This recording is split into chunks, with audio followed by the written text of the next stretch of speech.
Орой минь арилжаач та. Өнөөдөр 26-ны өдөр. Миний хувьд арилжааны маш олон сонирхолтой зүйл болсон. ESL зохиулсан, за TP авсан, за тэгээд арилжаа маань буцаж entry дээр хурж ирсэн, арилжааны боломж алдсан гэдэг маш олон сонирхолтой зүйл болж өнгөрлөө. Тэгэхээр өнөөдөр юу болсон талаар хамтдаа үздэцгээе.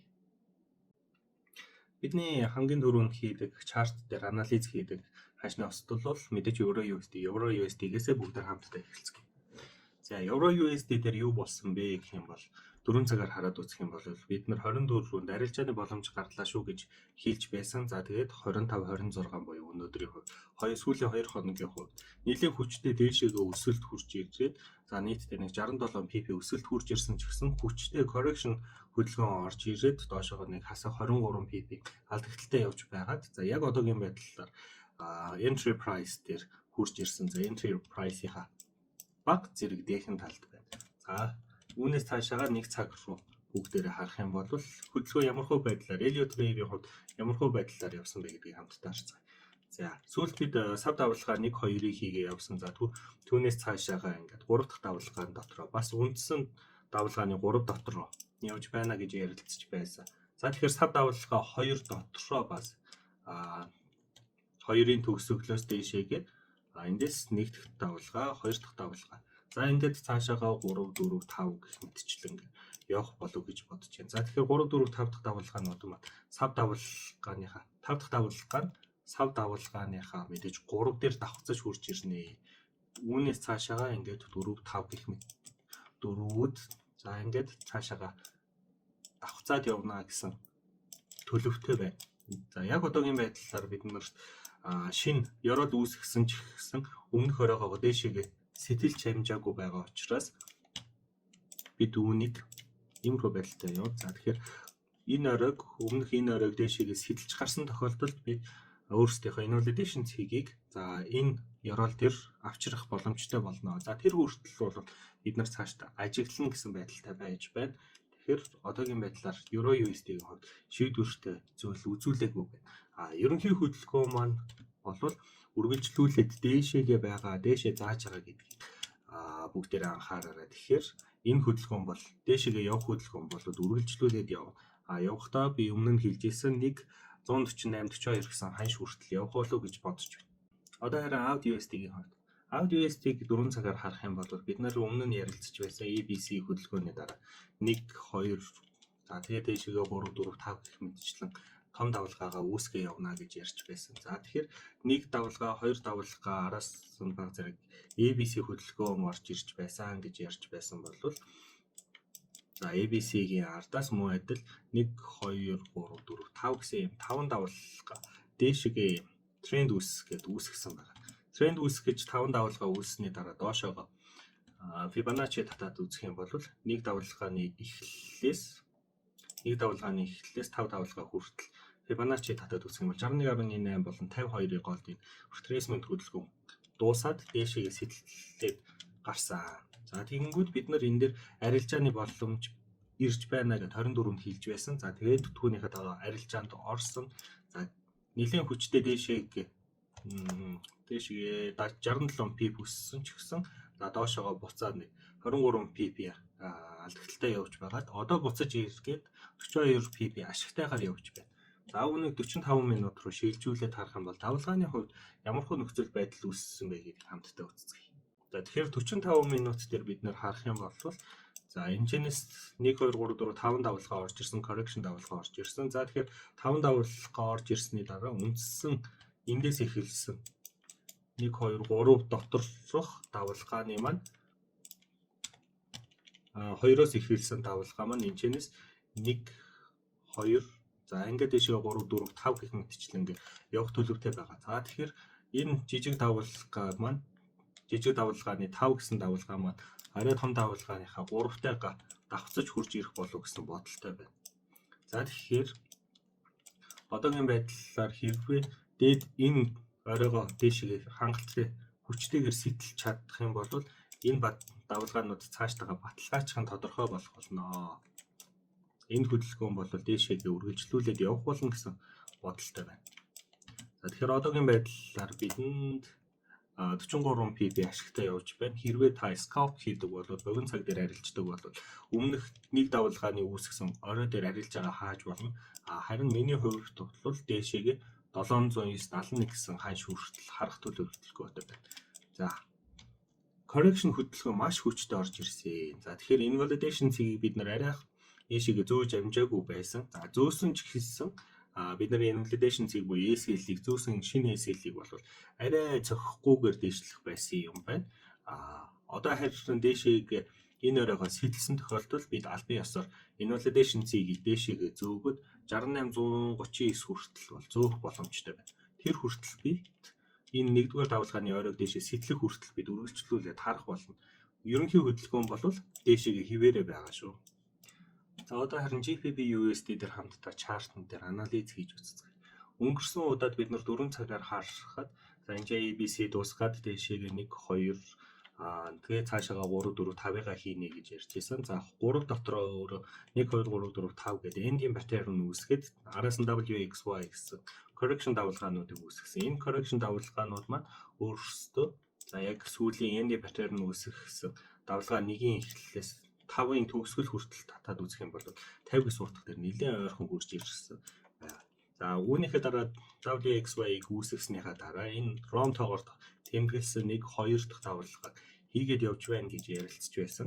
Тэгэхээр 2 дахь давалгааг хийснийхаа дараа 3 дахь давалгааг бид нар энэ нэгдүгээр давалгааны оройг дээшээ сэтгэлж өгснөөрөө 3 дахь давалгаа эхлүүлсэн байх шүү гэдгийг бидэнд хэлж өгсөн. За тэгэхээр 3 дахь давалгаа дотроо илүү жижиг сав давалгаа хамтдаа тоолцгоё. За тэгэхээр энэ маань 3 дахь давалгаан доторх 1 2 за ингээд цаашаага 3 4 5 гэх мэтчлэн явах болов гэсэн төлөвлөгөөтэй байна. За энэ нэг сав минутаар бүгдээрээ тэмдэглэж хий. За тэгээд үүнийг 45 минутаар бүгдээрээ харах юм бол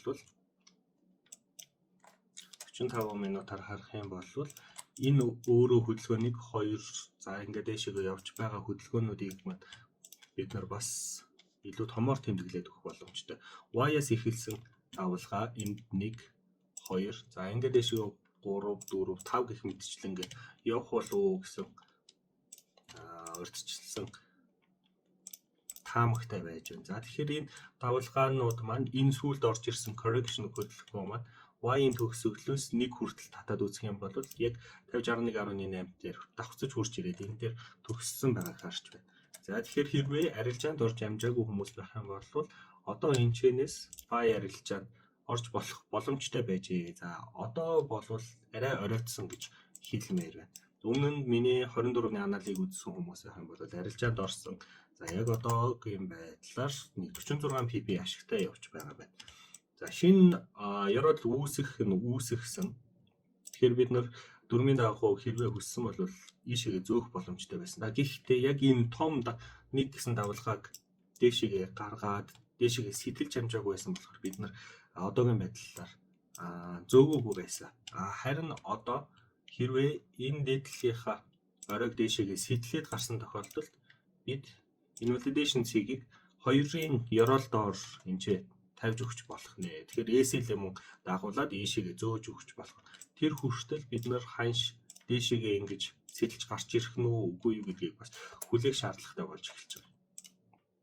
Иймэрхүү байдалтай явах болов гэсэн төлөвлөгөөтэй байна. Одоогийн миний харж байгаа ханш бол ерөнхийдөө хасах 161.8 буюу 1.35907 гэсэн ханшийг харж байна. За тэгэхээр энэ ханш яаж гараад ирсэн бэ гэхээр бид нар өмнө нь татж байсан. За энэ C-ийн төгсгөлөөс дэшег нэг давалгааны төгсгөл хүртэл буюу нэгийн эхлэлээс төгсгөл хүртэл татсан Fibonacci level-ийг хасах 161.8 гэсэн утга дээр бид нар TP-г одоогийн байдлаар харж байна. Тэгэхээр одоо GBP USD дээр хүлээхэл үлдлээ. Багаар хэрвээ олон удаа хувааж арилжаанд ордог хүмүүс байх юм бол багаар ашгаа хаагаар яваад иж болно шүү. Одоо USD JPY-ийн хувьд USD JPY-ийн хувьд бид нар за маш дээрээс буюу 17-оос хойш арилжааны боломж гарсан ингээд арилжаанд орчихсон явж байгаа. Орж амжаагүй байгаа бол одоо бол оройтсон байгаа. За дараагийн том хөдөлгөөн 1-5 хүртэлх хөдөлгөөн яваад доошоогоо дахин нэг уналт хурж ирэх бид нар орох боломжтой байгаа. Тэр хүртэл за нэг дараагийн 2-7 хоног ч юм уу 1-7 хоног хүлээх шаардлагатай. Тэр хөдөлгөөн маань ерөнхийдөө ямар хэр хүртэл явах вэ гэх юм бол 150-ыг 563 хавцаа бол явах боломжтой байгаа. За яагаад энүүнийг гаргаж ирсэн юм бэ гэх юм бол өмнөх импульс хөдөлгөөний эхлэлээс төгсгөл рүү татсан утхан дээр за Fibonacci level 50 хүртэл бол явах магадлалтай гэж үзсэн учраас үүнийг одоогийн байдлаар C давалгаа төгсөх болов гэсэн бодолтой байна. За тэгэхээр бид нар B давалгааны төгсгөл дээр буюу C давалгааны эхлэл дээр арилжаанд орчихсон явж байгаа. Энэ маань C давалгааг дуустал явах болов. За тэгэхээр flat pattern маань баг зэрэг expanded flat буюу A-ийн үүсгэсэн эхлэлийн цэгээс B маань доошоо сэтэлээд явчихсан учраас үүнийгээ дагаад C маань ч гэсэн A-ийн төгссөн цэгийг дээшээ сэтэлэх боломжтой байгааг бид нар харж байна. За тэгэхээр 45 минут руу шилжүүлээд харах юм бол одоогийн байдлаар бид нар invalidation цэгийг буюу SL-ээ 142.89 хүртэл зөөчихсөн байгаа. Яагаад гэх юм бол өмнөх энэ оройг дээшээ амжилттайгаар сэтэлж гарч ирж чадсан байгаа. За гэхдээ одоо бидний дараагийн хөдөлгөөн бол ийшээгээ доошоо баг зэрэг correction хөдөлгөөн орж ирснийхаа дараа дээшээ явах болов гэсэн бодолтой байна. За хэрвээ одоогийн байгаа ашиг буюу нийтдээ 144 423 гэсэн ханш дээр 378 PB ашигтай надад хангалттай гэсэн хүн байх юм бол одоо арилжаанаас гарч болно. За миний хувьд бол C давалгааг дуустал буюу 151 558 гэсэн ханш хүртэл харах болно.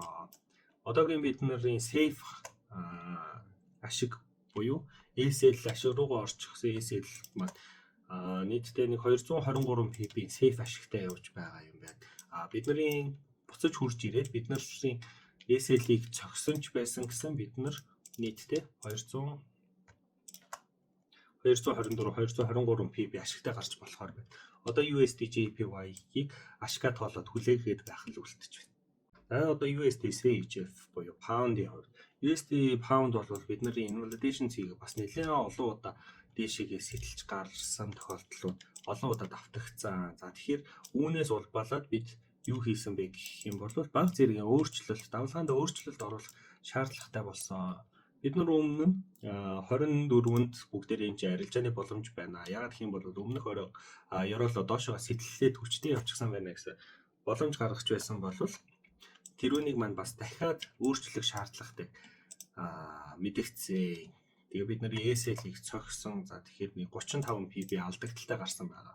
Өмнөх дээр нэмэх юм бол за нэг 46 PB-тэй ингээд 35 46 гэх мэтчлэн алдагдaltaй гарч ирсэн. За өөрчлөлт юу гарч ирсэн бэ гэх юм бол энүүнийг бид эндээс эхлүүлсэн хөдөлгөөн маань A, B, C, D, E гэсэн иймэрхүү байдалтайгаар паттерн үүсгээд явсан. За тэгэхээр одоо бид нар арилжааны боломж хизээ харах вэ гэх юм бол илүү жижиг цагаар за одоо энэ invalidation бол мэдээж хүчингүй болсон байгаа. Тэгэхээр A-ийн төгсгөл цэг дээр байгаа invalidation одоогийн байдлаар идэвхтэй байгаа гэж тооцоорой. Хэрвээ 45 минут руу шилжүүлээд харах юм бол бүгдээрээ одоогийн байдлаар бид нар иймэрхүү байдалтай, иймэрхүү дүр зураг үзүүлээд явж байгааг бол мэдж байгаа байх. За тэгэхээр энэ маань өөрөө AS руу холбосон иймэрхүү байдалтайгаар за нэг иймэрхүү байдалтайгаар эндийн паттерн үүсгээд явж байна. За яг одоо өмнөх энэ оройг ч юм уу эсвэл энэ оройг ч юм уу сэтэлсэн тохиолдолд ерөнхийдөө илүү баталгаатай гэж үзэх болно. Эндээс бид арилжааны боломжуудыг харж болно. За тэгэхээр жижиг цагийн invalidation цэг бол C болон E-ийн орой дээр гарч ирж байгаа.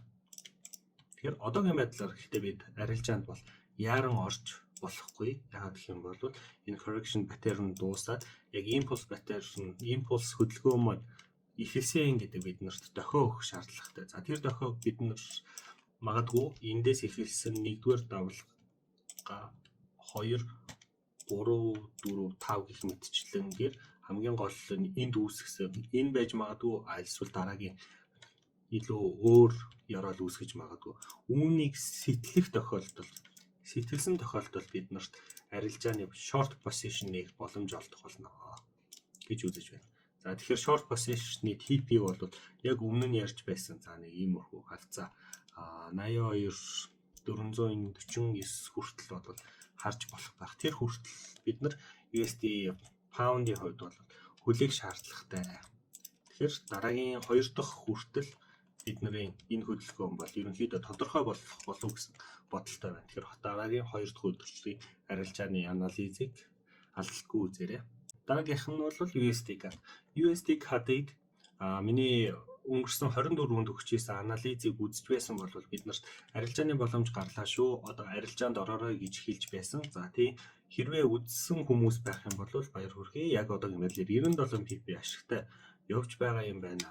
За тэгэхээр бид нар дагуулад inflation цэгийг доошоохоо зөөгөөд өгсөн байгаа. Яагаад гэх юм бол өмнө нь нэг давалгаагийн үүсгэсэн ёроолыг дараагийн 3 давалгаа маань амжилттай доошоогоо сэтлээд гараад ирчихсэн байгаа учраас энэ ерөнхийдөө бол энэ дараагийн нэг давалгааны ёроолоос дээшээгээ байгаа давалгаануудын оройнууд бол ер нь бол safe илүү баталгаатай гэж үзээд invalidation цэгийг ийшээгээ татаад өгчихсөн. За дагуулад би SL-ийг ийшээгээ доошоо татаад өгчихсөн байгаа шүү. За тэгээд үргэлжлүүлээд манай USD CAD маань бол үргэлжлүүлээд доошоо явах болов гэсэн бодолтой. 3 дахь давалгааг хийснийхаа дараа 3 дахь давалгаа нь хаа хүртэл явах вэ гэх юм бол нэгээс 2-ыг татаад үзэх юм бол энэ асах 161.8 хүртэл бол явах болов гэж бодож байна. Үүнээс ч илүү явж магадгүй. За тэгэхээр 4 дахь давалгаа бол хизээч нэг дэх давалгааны үүсгэсэн ёроол буюу орой ч юм уу тий үүсгэсэн цэгийг дээшээгээ сэтлэх ёсгүй байгаа. За тэгэхээр ямар ч байсан за энэс дээшээгээ доошоогоо үүсэх болов. За үүнээс цаашаага сав давалгааны 5 дахь давалгаа дуусаад үндсэн давалгааны 3 дахь давалгаа бол энд хурж ирэх боломжтой. За тэгэхээр яагаад заавал энд юм бэ буюу 1.39.892 юм бэ гэх юм бол daily-гээр үзвэл иймэрхүү ABC flat pattern үүсгэчихсэн байгаа. За тэгэхээр энэ flat pattern-ы төгсгөл нь A-тэй давхцаж юм уу нэлээд ойрхон хурж ирэх болов гэсэн бодолтой байгаа. Тэгэхээр энэ хүртэл бид нэр арилжааг барих болно. Одоогийн байдлаар энэ арилжаа маань өөрөө RR нь 11-тэй RR-тай явж байгаа. Арилжааны яг одоогийн ашиг гэх юм бол 98 PP ашигтай явж байгаа байна. Харин stop loss нь болохоор 22 PP stop lossтай явж байгаа юм байна. Хэрвээ энэ арилжаанд дагаад орсон бол яг одоогийн мэдээллээр өөрийнхөө SL-ийг зөөгөөд үргэлжлүүлээд барьж болно. Хэрвээ хангалттай гэж үзэх юм бол гарсан ч болно. Одоо харин алтны хувьд бид нарт маш их гой зүйл болсон. За тэр нь юу вэ гэх юм бол бид нар 45 минут руу шилжүүлээд харах юм бол өмнө нь 24-ний анализ дээр арилжааны боломж байна шүү. Бай дахиад ороорой. Яг гэвэл алт дахиад ч дээшээгээ өсөх магадлалтай байна гэж ярьж байсан. За тэгэхээр энэ маань нийтдээ нэг 175 PP-ийн SL-тэй 330 PP TP-тэй RR 184-ийн RR-тэй юмруу арилжааны боломж гарч ирсэн байна гэж ярьж байсан бол за үүнийг 24-нд үзээ миний арилжааг дагаад орсон бол баяр хүргэе TP зогссон байна. За миний хувьд бол үүнээс цаашаа арилжааныхаа багахан хэмжээг хаагаад үргэлжлүүлээд барина гэсэн төлөвлөгөөтэй байна. За барихтаа би яаж аль хүртэл барих вэ гэх юм бол өмнө нь гарч байсан за энэ давалгааны нэгийн эхлэлээс төгсгөл хүртэл татсан Fibonacci level хасах 161.8 буюу нийт 2790 хавцаа бол үргэлжлүүлээд барих болов даа гэсэн төлөвлөгөөтэй байгаа. Энэ хүртэл за ингээд ирэх юм бол миний арилжааны RR бол нийтдээ нэг 876 байгаа. За миний VIP өрөөнд байдаг хүмүүс бол энэ анализыг өдөр болгон хараад надтай хамтдаа яг миний арилжаанд дагаад орж байгаа. За тэгэхээр үргэлжлүүлээд барих болно. Үнэгүй чартн дээр бол чарт анализ дээр бол би хасах 161.8 энэ жижиг давалгааныхаа нэг давалгааны эхлээс төгсгөл рүү татсан Fibonacci level-ийн хасах 161.8 хүртэл бариад хааж болно гэж ярьж байсан. За тэгэхээр баяр хүргэе. За жижиг ч гэсэн 183-тай RR-тай арилжаан дээр TP зохиуллаа. Одоо харин ханш 1 дахь давалгаа, 2 дахь давалгаа, 3 дахь бас 4 дахь хийчихсэн 5 дахь давалгаа хийгээд явах болов гэж бодож байна. Үргэлжлүүлээд баг зэрэг correction давалгаа хурж ирээд тэгээд үргэлжлүүлээд 2790 80 хавцаа бол хурж ирэх болов гэж бодож байна. Дараагийн 2 дахь өдөр би энэ үнийг апдейт хийгээд явах болно. Тэгэхээр надтай хамт байгаарай. Харин одоо crude oil буюу газрын тосны хувьд WTI-ийн хувьд бол бид нар өмнө нэг 19 санд арилжааны боломж гарлаа ороорой гэж байсан бол дараа нь 24-нд буюу өнгөрсөн чарт анализ дээр бид нар ASL зохиулсан. За тэгээд бид нар хэрвээ энэ хэсгийг доошоогоо сэтлээд гараад ирэх юм бол энэ support resistance давхцсан энэ цэгийг доошоогоо сэтлээд орох юм бол энэ хэсэг дээр бид нар арилжааны боломж гарч ирэхээр байна гэж ярилцаж байсан. За тэгэхээр энэ үнийг би VIP даач тэр өөрөө ч тэр арилжаанд орж амжаагүй байж байтал ханш маань маш хүчтэй доошоогоо савлаад ороод ирсэн. Тэгэхээр энэ invalidation цэг маань илүү баталгаатай болж өгнө. Харин энэ invalidation цэг бол илүү том цагийн invalidation гэд хүлээж болно. Айлсуу шууд устгасан ч болно. Тэгэхээр боломжтой энэ хөдөлгөөн маань бол хүчингүй болж байгаа маа. Одоо харин ханш маань цаашдаа ерөнхийдөө унах төлөвтэй байна. Үргэлжлүүлээд ч унана.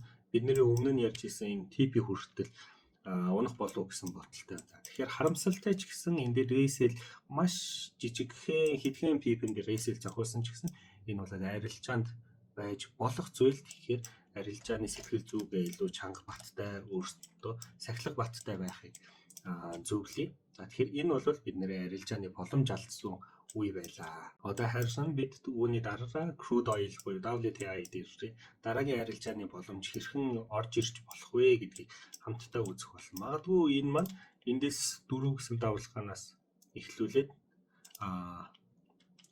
1 2 за энэ 3 4 5 гэж дуусгасан байж болно. Үүнийхээ ардаас Fibonacci татаад үзэх юм бол 1-ийн эхлэлээс 5 руу хүртэл татаад үзэх юм бол ханш маань одоо байгаа ханшнаас эндээс ийшээ орж ирэх 50 гэсэн утгаар орж ирж магадгүй. Тэр үед нь бид нар энд арилжааны боломж гарна. Энэ үед нь бид нар арилжаанд орох болно. Харин тэр хүртэл бол хүлээсэн хിവэрэ байх болно.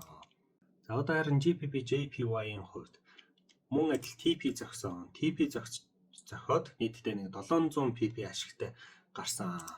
Би энэ дээр өөрөө арилж байгаа хаачихсан байгаа, ашиг авчихсан байгаа. Тэгэхээр ерөнхийдөө ардаас нь одоо харах юм бол нэг иймэрхүү байдалтайгаар тренд лайн үүсгээд явж байгаа байж магадгүй.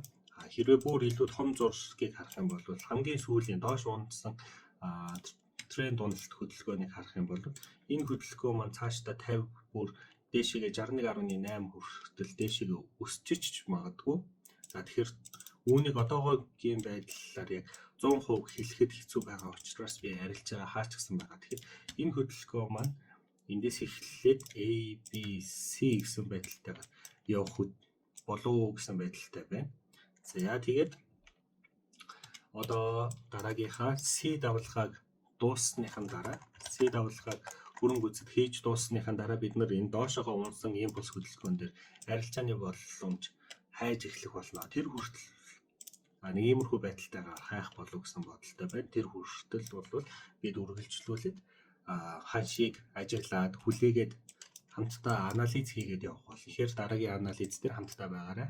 Одоо харин Euro JPY-ийн хувьд бидний арилжааны таамгийн дагуу үргэлжлүүлээд өссөөр л байна. Энэ хөдөлгөөн бол сүүлд үзүүлсэн импульс хөдөлгөөний 50 гэсэн туу хүртэл хангалттай явах болов гэсэн бодолтой байгаад байна. За тэгэхээр энэ маань өмнө нь чарт анализ дээр ярьж байхад бидэнд за одоо яг байгаа өмнөх энэ оройг дээшээ арай эвдээгүй байгаа учраас эндээсээ доошоогоо ингэж яваад дөрөв дэх давлгааг хийж магадгүй. Гэхдээ дөрөв дэх давлгаа бол яасан ч байсан энэ нэг дэх давлгааны оройгоос дээр байна. Дээр дуусна гэж ярилцж байсан. За харин дараагийн боломж хөдөлгөөн нь эндээсээ шууд дээшээгээ яваад 5 дахь давлгаагаа үүсгэх байхаа гэж ярилцж байсан бол өмнөх энэ оройг дээшээгээ энд сэтэлж гарч чадсан. Хүчтэй сэтэлж гарч ирч чадсан. За одоо тэгэхээр бид нарын доошоогоо дөрөв дэх давлгаа доошоогоо хүчтэй орж ирэх болов гэсэн таамаг маань няцаагдлаа. Тэгэхээр дөрөв дэх давлгаа бол энд хурж ирж байгаа гэж бодож болно. За тэгэхээр энэ хөдөлгөөн маань өөрөө эндээс эхэлсэн WX, Y гэсэн иймэрхүү хөдөлгөөн болоо да гэж харж байна. За тэгэхээр энэ оройгоо дээшээгээ сэтлээд амжилттай сэтлээд гараад ирчихсэн учраас бид өөрсдөө invalidation цэгийг Y давлгааны төгсгөл 4 дээр давхцаж байгаа энэ хэсэг дээр бид нар авчирч ирж болно. За энэ маань 159.68 байгаа юм байна. За ингээд бид нар ESL-ээ давхар зөөгөөд явж болж байна. За одоогийн байдлаар ашиг бол 385 pp-ийн ашигтай. Харин safe ашиг маань 196 pp ашигтай явж байгаа. Safe ашиг гэдгийг арай ойлгож амжаагүй байгаа байх юм бол манай арилжаанд ороод ESL-ээ араас нь зөөж яваад за тэгэхээр ESL маань энд байгаа учраас бид нар ESL цогсон байсан ч гэсэн ямар ч байсан одоогийн байдлаар 195 pp ашигтайгаар гарах нь байх шүү гэдгийг бид нар safe арилжааны ашигаа гэж хэлэгдээд байгаа. Ерөнхийдөө бол цаашдаа би үргэлжлүүлээд барьдгаараа бариад явах болно. Энэ хөдөлгөөн бол цаашдаа ч гэсэн өсөх магадлалтай хүчтэй өсөд явах болов гэсэн бодолтой байгаад байна. За тэгэхээр сав давлгаагаар бүгдээрээ тооцож үзэх юм бол энэ дөрвөн давлгааны төгсгөлөөс дэшегээ 1 2 за ингээд 3 дахь хийгээд цаашаа явж байна. 3 4 5 ингэчлээ. 5 маань мэдээж том давлгааныхаа 5 буюу correction давлгааны C дээр давхцаж хурж ирэх болоо да гэсэн бодолтой байна. Харин 3 дугаар давлгаа маань өөрөө 1 дугаар давлгааны эхлэлээс төгсгөл рүү татсан хасах 161.8 хүртэл бол үргэлжлэх болов гэж бодож байгаа. За энэ хүртэл ийм хөө байдалтайгаар үргэлжлэнэ гэж бодож байна. Тэгэхээр цаашдаа ч гэсэн энэ арилжааг барина. Дараагийн 2 дахь өдөр анализ дээр юу болсон талаар за маргааш буюу 5 дахь дараа 7 өдрийн нэг дэх өдөр юу болсон талаар би үргэлжлүүлээд ярих болно. Тэгэхээр өнөөдрийн буюу 26-ны анализтэй хамтдаа байсан хүмүүстээ баярлалаа. Намайг үзсэн миний арилжаантай хамтдаа арилжаанд ороод явж байгаа хүмүүстээ маш их баярлалаа. Дараагийн анализууд бол иймэрхүү байдалтайгаар дахиад би өөрийнхөө арилжаануудыг хилээд ESL зөөсөн үедээ зөөгөөд явах болно. Харин тэр анализуудаас хоцрохгүй, чарт анализуудаас хоцрохгүйгээр үзэхэд бол subscribe дараарай. Харин танд community хэрэгтэй байх юм бол бидний Telegram суваг доор комент хэсэгт би линкийг нь оруулаад өгсөн байгаа. Тэр линкээр зочилж ороод бидний community-д нэгдээрэй.